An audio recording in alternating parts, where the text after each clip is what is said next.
Welcome to Kalagooragampa. ఫైనల్గా మనం అనుకున్న రోజు వచ్చేసింది.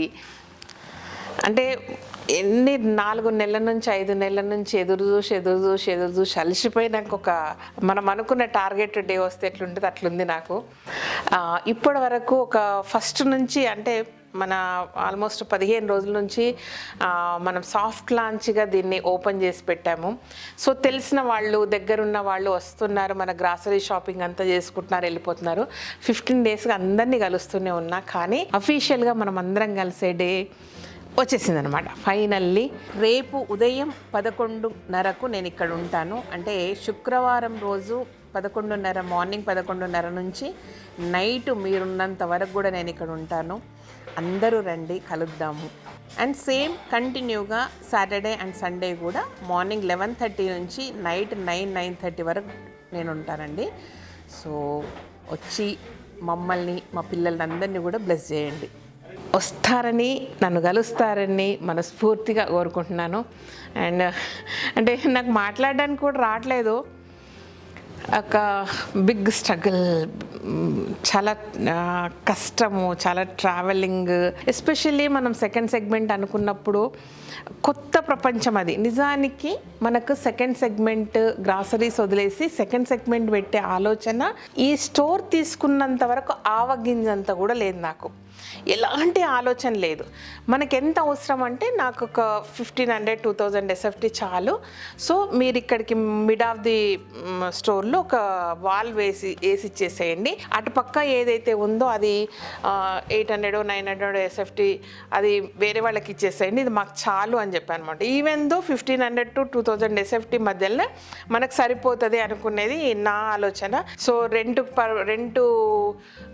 వచ్చినప్పుడు కూడా దీనికి సరిపడా రెంట్ దీనికి సెట్ అయిపోతుంది. ఇంకా ఎక్సెస్ ఆఫ్ రెంట్ మనం పే చేయలేం దీంట్లో నుంచి, కాబట్టి ఇంకా చాలండి వద్దని ఓనర్కి చెప్పామన్నమాట.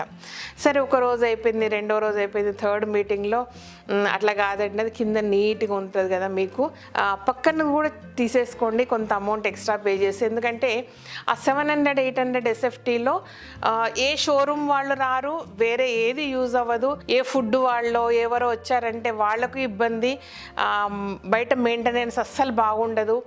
సో మీకు ఇబ్బంది, మేజర్గా మీకు ఇబ్బంది అవుతుంది. పక్కన ఎవరో చిన్న వాళ్ళు వచ్చేసేస్తే పార్కింగ్ ఇష్యూ వస్తుంది, మెయింటెనెన్స్ ఇష్యూ వస్తుంది, క్లీన్గా ఉండదు. ఫుడ్ డెఫినెట్గా ఫుడ్ ప్రోడక్ట్ ఎవరైనా అంటే టిఫిన్స్ అలాంటి, లేదంటే ఈ చైనీస్ రెస్టారెంట్ టైప్లో చిన్న అవసరం ఉంటాయి కదా వాళ్ళకు, అలాంటి వాళ్ళకి ఇస్తే మొత్తం అట్మాస్ఫియర్ అంతా పాడవుతుంది, మీకు ఇబ్బంది అవుతుంది అని చెప్పారనమాట.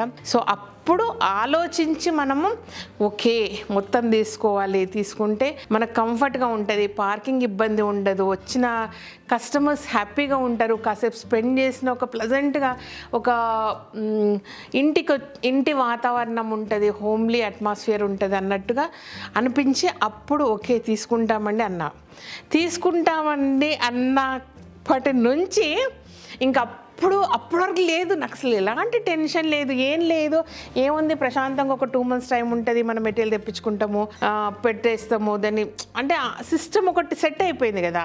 సో అంత పెయిన్ అనిపించలేదు. ఎప్పుడైతే ఎక్కువ స్పేస్ తీసుకుంటున్నాము, ఎక్సెస్ ఆఫ్ రెంట్ పే చేస్తున్నాం అన్నప్పుడు ఇప్పుడు దాంట్లో ఏం ఫీల్ చేయాలి, ఏం పెట్టాలి, ఇదే పెడితే ఎంతవరకు ఆ ఎక్స్ట్రా రెంట్ మనకు సెట్ అవుతుంది, వస్తుంది అనేది అర్థం కాలేదనమాట. అప్పుడు ఆలోచించడం స్టార్ట్ అయింది. చాలామంది ఏంటంటే మీరు ఎవరినో చూసి పెట్టారు, ఏదో అంటే నేను జనరల్ కామెంట్స్ పట్టించుకొని నవ్వుకునేదాన్ని అనమాట. అసలు అంటే ఏంటి అంటే బ్యాక్గ్రౌండ్ ఏం జరిగిందో తెలియదు, మీకు ఏం ఆలోచించి అది పెడుతున్నామో తెలియదు, కామెంట్స్ చేయడమే అనమాట. ఏదో చూసి ఇన్స్పైర్ అయ్యారు, ఎవరు చూసి పెడుతున్నారు, ఎవరు కాంపిటీషన్ పెట్టింది. ఇక్కడ ప్రపంచంలో ఎవరు కాంపిటీటర్స్ కారు. ఇన్ఫ్యాక్ట్ యూట్యూబర్స్ అందరం ఒక ఫ్రెండ్లీ ఉంటాం, అది మీకు తెలియదు. ప్రతి యూట్యూబర్తోనే మాకు కనెక్షన్స్ ఉంటాయి. ఎస్పెషల్లీ మాలాగా గార్డెనింగ్ చేసేవాళ్ళు కానీ, ఒక ఇంటి విషయాలు చెప్పుకునే వాళ్ళు కానీ, మన లైఫ్ స్టైల్ చూపించేవాళ్ళు కానీ, తర్వాత చిన్న బిజినెస్లు అన్నీ చేసేవాళ్ళు అందరికీ ఒక బాండింగ్ ఉంది మాకు. మేము ఫోన్లు చేసుకుంటాం, మాట్లాడతాం, ఇవన్నీ కూడా ఉంటాయి. ఇవన్నీ మీకేం తెలియదు. వాళ్ళకి పోటీనా, వీళ్ళకి చూసి పెడుతున్నారా, అదేమీ ఉండదు. ఎవరు చూసి పెట్టరు, ఎవరి ఆలోచనలు వాళ్ళకు వస్తాయి, ఎవరి థాట్ ప్రాసెస్ వాళ్ళకు ఉంటుంది, ఎవరి చేయగలిగే సత్తా వాళ్ళకు ఉంటుంది. అలాగైతేనే పెడతారు. కానీ ఎవరిని చూసి ఎవరు బెటర్ అది గుర్తుపెట్టుకోండి ఫస్ట్ ఆఫ్ ఆల్. అంటే నేను వరుస కామెంట్స్ చదువుకుంటుంటే నవ్వుకునేది అనమాట. ఏం తిక్కనా ఏంటి ఇట్లా మాట్లాడతారు అన్నట్టు ఉండేది నాకు. బట్ ఎనీవే, సో అప్పుడు వచ్చిన ఆలోచన తర్వాత ఏం పెట్టాలి అక్కడ, ఏం నింపాలా. సో ఇంకొకటి ఏంటంటే ఈ సెగ్మెంట్ని వదిలేసి నేను అసలు డ్రాస్టిక్గా ఇంకొక రకమైనది నేను పెట్టలేను అక్కడ. ఏమున్నా సరే మన ఆర్గానిక్ లేదంటే న్యాచురల్ మెథడ్ లేదంటే ఒక నేచర్కి సంబంధించింది తప్ప లేదంటే ఒక ట్రెడిషనల్కి సంబంధించింది తప్ప నేను ఏం పెట్టలేను. సో అట్లా ఆలోచించగా ఓకే నేను ఇవైతే సోర్స్ చేయగలుగుతాను, దీనికి రిలేటెడ్గా ఉంటుంది. ఇప్పుడు మిల్లెట్స్ తీసుకుపోయి ఒక ట్రెడిషనల్ పద్ధతిలో ఉండి ఇలాంటి వాటిలో వండుకుంటే మరింత హెల్దీగా ఉంటుంది. సో ఇవన్నీ ఆలోచించాక సో అప్పుడు ఈ సెగ్మెంట్ కాపరు, బ్రాసు, బ్రాంజ్ ఇవి పెడితే ఎట్లా ఉంటుందని ఆలోచించిన మళ్ళీ 15 రోజుల తర్వాత ఎక్కడికి వెళ్ళాలి, ఎలా ప్రొక్యూర్ చేయాలి, సో ఎన్ని స్టేట్స్లు ఉన్నాయి, ఎక్కడెక్కడ మ్యానుఫ్యాక్చరింగ్ ఉంది, ఇది ఇంకొక పెద్ద ప్రపంచం అనమాట. అంటే సముద్రం ఎంత లోతు ఉందో దీనికి సంబంధించిన ఇన్ఫర్మేషన్ కానీ అసలు జీరో నాలెడ్జ్ నా విషయంలో నాకు. సో మళ్ళీ వెతుకుతూ వెళ్ళి అప్పటికి 3 రాష్ట్రాలు, కొన్ని పట్టణాలన్నీ అంటే సిటీస్ అన్ని తిరిగానమాట. తిరిగాక ఒక రాష్ట్రానికి వెళ్తే అయితే ప్రతి ఒక్క మ్యానుఫ్యాక్చరర్ లేదంటే ప్రతి ఒక్క బిజినెస్ పీపుల్ చెప్పింది ఏంటంటే అక్కడికి పోతే 90% మోసమే ఉంటుందని. అలాంటి ఒక స్టేట్లో ఒక ప్లేస్లో 3 days 4 days నేను కళ్యాణ్ స్టే చేసాము. బట్ ఏమీ తేలేకపోయినాం అక్కడి నుంచి. ఎందుకంటే 90% ఆఫ్ ది మ్యానుఫ్యాక్చరర్స్ అని పెట్టుకున్న, ఎక్స్పోర్ట్స్ అని పెట్టుకున్న పేర్లన్నీ బోగస్. ఓకే మళ్ళీ వెనక్కి వచ్చి మళ్ళీ ఒక 15 days వరకు దాని బ్యాక్గ్రౌండ్ వరకు ఓకే ఇక్కడ వెళ్ళాలి, ఇలా జర్నీ ఉంటుంది అనుకున్నప్పుడు ఏంటంటే మ్యాక్సిమం ప్లేసెస్లో ఫ్లైట్ ఫెసిలిటీ లేదు. ఒక దగ్గర ఫ్లైట్ దిగేసి అక్కడి నుంచి 4 hours 5 hours జర్నీ చేస్తే కానీ ఒక సిటీకి రీచ్ అవ్వలేము. అలాంటి ప్లేసెస్లో ప్రాపర్ మ్యానుఫ్యాక్చరింగ్ ఉందన్నమాట. తీరా అక్కడికి వెళ్తే ఏం జరుగుతుందంటే ఒక మ్యానుఫ్యాక్చరర్ అని పెట్టుకున్నాం అనుకోండి, వాళ్ళు మనకు ఇంటరాక్ట్ అయినప్పుడు మీ దగ్గర ప్రొడక్ట్స్ ఏమున్నాయి జస్ట్ చూడాలి, ఒక క్యాజువల్గా చూసి ఎట్లా ఉంటుందని అన్నప్పుడు కొన్ని పిక్స్ పంపిస్తారు మనకు. ఈవెన్ దో వాళ్ళు ఎంత పంపించినా మేము విజిట్ చేస్తామని ఖచ్చితంగా చెప్పిన. అట్లా పంపించినప్పుడు కూడా మనం వెళ్తే వాళ్ళు చేస్తున్న ప్రొడక్ట్ ఒకటి, ఇంకెవరో చేస్తున్న 2-3 ప్రొడక్ట్స్ తెచ్చి ఇవన్నీ మావే అని చెప్పారనమాట. ఇలా జరుగుతుంది జనరల్గా. వాళ్ళు చేసే 4-5కి ఇంకొక 4-5 కలిపేసి ఇవన్నీ మా ప్రొడక్ట్స్ అన్నట్టు చూపిస్తారు. అది ఈజీగా తెలిసిపోతుంది అక్కడికి వెళ్ళాక మనకు.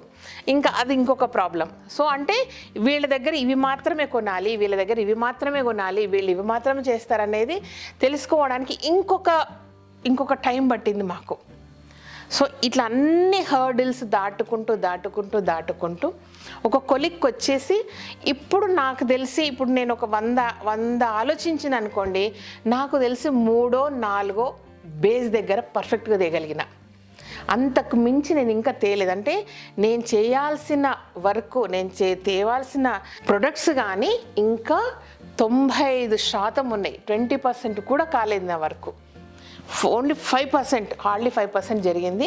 ఇంకా 95% ఆఫ్ ది ప్రొడక్ట్స్ కానీ వాటికి సంబంధించిన అంటే నాలెడ్జ్ కానీ లేదంటే వాటికి సంబంధించిన బేస్ రూట్ కానీ రూట్ మ్యానుఫ్యాక్చర్స్ కానీ తీసుకురావాలంటే ఇంకా నాకు తెలిసి కంప్లీట్గా ఎక్స్ప్లోర్ చేయాలంటే నాకు 1 year పడుతుంది. 1 year పడుతుంది. తర్వాత మోనోపల్లిలాగా ఏలాల అంటే ఒక డీప్ నాలెడ్జ్, ఒక డీప్ సబ్జెక్ట్లోకి వెళ్ళినప్పుడు ఎన్నో లూప్-హోల్స్ కనపడుతున్నాయి. అంటే మీకు ఎగ్జాంపుల్ చెప్పాలంటే ఒక బ్రాంజ్ అనేది ఉంది, కంచు అనేది ఉంది కదా, ఆ కంచు అనేది చాలామంది చాలా వేరియస్గా అమ్ముతున్నారు. కానీ అందులో ఎంత పర్సెంటేజ్ కాపర్ అండ్ బ్రాస్ కలిపితే కంచు వస్తుంది అనమాట, బ్రాంజ్ వస్తుంది.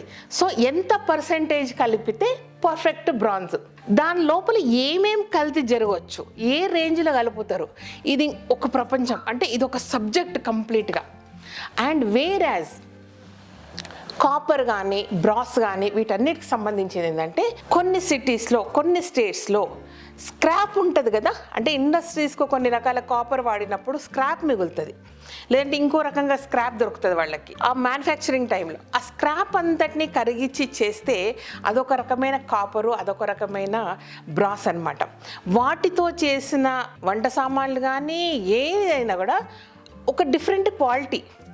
అలా కాకుండా ప్రాపర్గా కంపెనీలో తయారయ్యే ప్లేట్లు ఉంటాయి కదా, రాగి అంటే తయారు కాగానే అన్ని ప్రాసెస్లు అయిపోయి తయారయ్యాక ప్లేట్ల లాగా కడీలాగా ఉంటుంది అవన్నీ కూడా. వాటితో చేసే మెటీరియల్ ఒక కాస్ట్ అండ్ దాని క్వాలిటీ డిఫరెంట్. సో ఇన్ని రకాలుగా దానికి సంబంధించి ఉందన్నమాట. మళ్ళీ బ్రాంజ్ కానీ బ్రాస్లో కానీ దాంట్లోకి వస్తే డిజైనర్ వేర్ ఒకటి, క్యాజువల్ వేర్ ఒకటి, మనం ఊర్లలో దొరుకుతుంది కదా ఆ డిఫరెంట్ అనమాట. ఇన్ని అంటే క్వాలిటీలో కూడా నంబర్ ఆఫ్ క్వాలిటీస్ ఉన్నాయి. వెయిట్ ఒకటే కాదు, వెయిట్ గురించి మనము చూడాలన్నప్పుడు ఇంటర్నల్గా 2 అతికిచ్చి చేశారా, సింగిల్ ప్లేటా, ఇలాంటిది చాలా డిఫరెంట్ ఉంటుంది. మీకు ఎగ్జాంపుల్ చెప్తా. కొన్ని అయితే దారుణంగా ఉంటాయి. మీరు వాటర్ బాటిల్స్ చూసే ఉంటాం, మనం పట్టుకోగానే భలే బరువు ఉంటుంది.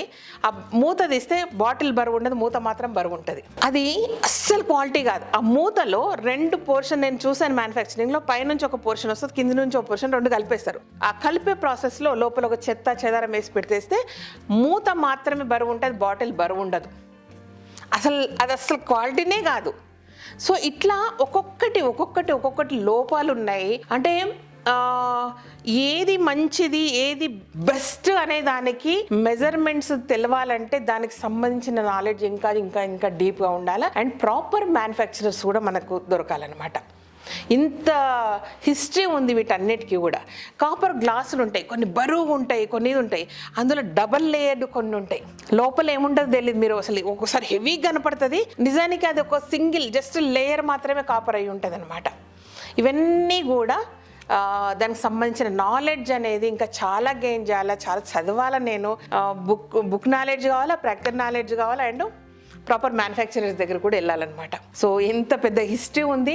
సరే, అవన్నీ హిస్టరీలు మీకు తెలుసుకొని మళ్ళీ ఒక ప్రాపర్గా తీసుకొని, అండ్ ఇంకొకటి మేజర్గా నేను ఫేస్ చేసిన ప్రాబ్లం ఏంటంటే, ఇప్పుడు కొంత మెటీరియల్ ఏమిటంటే పీస్ లాగా ఇచ్చారు, కొంత మెటీరియల్ ఏంటంటే కేజెస్ లాగా ఇచ్చారు. కేజెస్ లాగా వచ్చినప్పుడు ఒక 2-3 వచ్చాయనుకోండి నాకు. ఇప్పుడు ఇది 1/2 కిలో ఉంది, ఇది 1/2 కిలో ఉంది, ఇది 600 గ్రాములు ఉంది, ఇవన్నీ ఇట్లున్నాయి కదా. అంటే డివైడ్ చేసుకొని వాళ్ళకి GST యాడ్ చేసి ఇవన్నీ, అమ్మో నా వల్ల కాదు. తర్వాత మీరు తిట్టే తిట్లు అసలే నాకొద్దు. సో నాకేమనిపించిందంటే, కొంచెం టైం తీసుకుని ఇంకొంచెం బెటర్ నాలెడ్జ్ వచ్చాక, నేను బెటర్ ఇంకా సోర్స్ ఇంకా బెస్ట్గా చేసినాక కిలోల లెక్కన అమ్మి పడేస్తాను మీకు. నాకొద్దు ఈ బాధ, ఈ తంటాలు, ఇవన్నీ నాకు అనిపించింది. అందులో కొన్ని ఉంటాయి డిజైనర్, కొన్ని ఉంటాయి హెవీ, కొన్ని ఉంటాయి క్వాలిటీ వైజ్గా, కొన్ని ఉంటాయి అంటే కాపర్ బ్రాస్ కలిపి, కొన్ని ఉంటాయి అంటే కొండలో బ్రాస్ మెటీరియల్ ఒకటి కాపర్తో అట్లుంటాయి కదా. వాటికి ఒక డిఫరెంట్ ప్రైజెస్ ఉంటాయి అనమాట. అట్లా నేను ఓవరాల్గా చూసినప్పుడు 6-7 రకాల ప్రైజెస్ ఉంటాయి తప్ప అంతకుమించి ఏముండవు. కాబట్టి ఎక్కడొక్కడ పెట్టి కిలోల లెక్కని పెడితే మీకు నచ్చింది జోక్కోండి, నచ్చింది వేసుకోండి, తీసుకోపోండి. ఈ లెక్కలు, ఈ పత్రాలు నా వల్ల కదా. ఎందుకంటే తెచ్చినప్పుడల్లా ఒక కొత్త వెరైటీ, పోయినప్పుడల్లా ఒక వేరే వెండర్ దొరుకుతాడు నాకు. అలాంటప్పుడు తేవాలా, వాటికి బార్కోడ్లు పెట్టాలా, అవన్నీ పెట్టాలంటే నాతో అయ్యే పని కాదు. కాబట్టి ఫ్యూచర్లో డెఫినెట్గా కిలోల లెక్కన హోల్సేల్ రేట్లో మాత్రమే అమ్ముతాను నేను ఇవన్నీ. సో ఇదన్నమాట విషయము. సో ఇవన్నీ కూడా కేజెస్ లెక్కనే చేయడం జరిగింది. మ్యాక్సిమం కేజెస్ లెక్కనే చేసాము ఇప్పుడు కూడా. బట్ కేజెస్ని డివైడ్ చేయాల్సి వచ్చింది ఇప్పుడు, అంతే. అప్పుడేమో అది కూడా డివైడ్ చేయము, తీసుకొచ్చి ఈ సెగ్మెంట్ అంతా ఇంత కిలో, ఈ సెగ్మెంట్ అంతా ఇంత కిలో అని వేసేస్తాము. 4 తక్కెళ్ళు పెడతా, మీరే జోక్కోండి, మీరే తీసుకోండి, మీరే వండి, ఇదన్నమాట. సరే, ఇవన్నీ కావాల్సినప్పుడు టైం వచ్చినప్పుడు అన్నీ జరిగిపోతాయి. కానీ ఈలోపు కలగూరగంప స్టోర్స్ ఓపెనింగ్ సెరమనీ మీ రాక కొరకు నేను ఎదురు చూస్తూ ఉంటా. ఈ శుక్రవారం, శనివారం, ఆదివారం చిత్ర లేఅవుట్ LB నగర్లో మన స్టోర్ ఉంది. మీకు గూగుల్ మ్యాప్ కూడా మెన్షన్ చేస్తాం. అండ్ గూగుల్లో కొడితే కూడా ఈ స్టోర్కి సంబంధించిన డీటెయిల్స్ అన్నీ వస్తాయి. కాబట్టి మీరు చాలా ఈజీగా గూగుల్ మ్యాప్ పెట్టుకొని స్టోర్కి రండి. సో చాలా హ్యాపీగా ఉంది. మిమ్మల్ని చాలా రోజుల నుంచి ఎదురు చూసి స్టార్ట్ చేసినందుకు మాత్రం ఎక్స్ట్రీమ్లీ సారీ. అండ్ మీరు వచ్చినప్పుడు ఇదంత కొత్త కాపురం, కొత్త సంసారం లాగా ఉంది కాబట్టి అన్ని ప్రాపర్గా చేసినామని అనుకుంటున్నాం. భ్రమలు ఉన్నామో మాకు తెలియదు, కానీ చిన్న మిస్టేక్స్ అవుతూ ఉంటాయి. చిన్నగా మీకు గబుక్కుని ఇవ్వలేకపోవచ్చు. ఇవన్నీ అంటే మన దగ్గర ఉన్న పిల్లల్నే కాకుండా నన్ను కూడా పోనీలే శ్రీదేవి ఫస్ట్ టైం చేస్తుంది, కొంచెం ఓపిక ఉందాం, కొంచెం సపోర్ట్ చేద్దామని చేయండి అబ్బా ప్లీజ్. మీ పిల్లనబ్బా అన్నిటినీ క్షమించేసి వచ్చేసేయండి, కలుద్దాం, ఓకేనా? Thank you so much. ఈ వీడియోకి నచ్చినట్లయితే సబ్స్క్రైబ్ చేయండి, లైక్ చేయండి, మీ ఫ్రెండ్స్కి ఫార్వర్డ్ చేయండి. Thank you. మీ కొరకు ఎదురు చూస్తుంటారండి ప్లీజ్.